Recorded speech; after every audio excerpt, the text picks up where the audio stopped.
So hello everyone. In today's video I'm going to introduce the derivatives for trigonometric functions, and specifically we'll look at sine and cosine and tangent.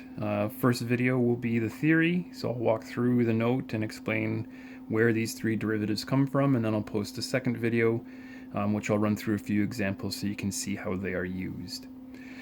So for the first function we'll look at then is the sine function. Again, if we're trying to develop what the derivative for this is, we can go back to our first principles, which is our limit definition. So the limit of f at x plus h minus f at x all over h as h approaches 0.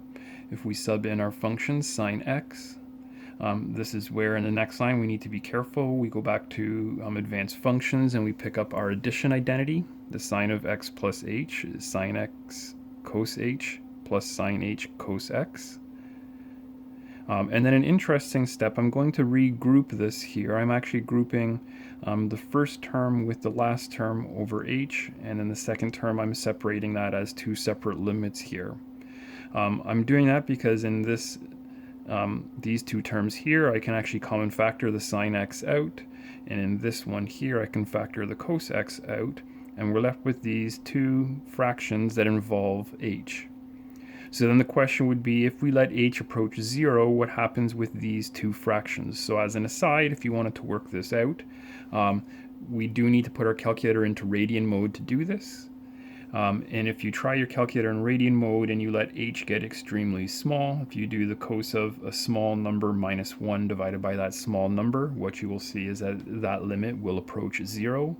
Likewise, if you try the second fraction, limit as h approaches 0 for sine h over h, if you let h get really small in that fraction, what you'll see is that that value actually approaches 1. So if we then use that, if I say for this first limit, if I'm letting h approach 0, we're going to have sine x. This fraction is going to approach 0, so at the limit it will be 0 when we evaluate that. The second one, we have the cos x, and if I let h approach 0 here, what we will see is that that gets really close to 1. At the limit, the value is 1. And what we see then is that in the end, we have that the derivative for sine x is cos x. In the second one then, once we've developed this first derivative from first principles, we can now use that to develop the derivative for cos and for sine. So an interesting place to start, I'm going to start with an identity, which is our Pythagorean identity, and work our way through this, and from this we'll actually get the derivative for cos x. A reminder that these squares I can write on the outside. And then what I've done in this step here, I've said, well, I know that cos x is the exact same thing as y, so I replace that with y.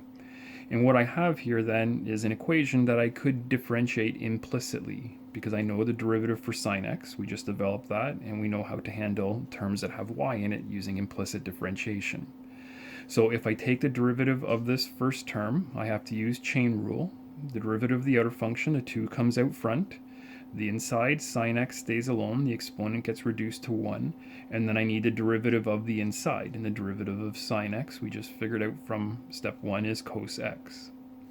The derivative of y squared would be 2y multiplied by the derivative of y with respect to x, and the derivative of 1 would be 0.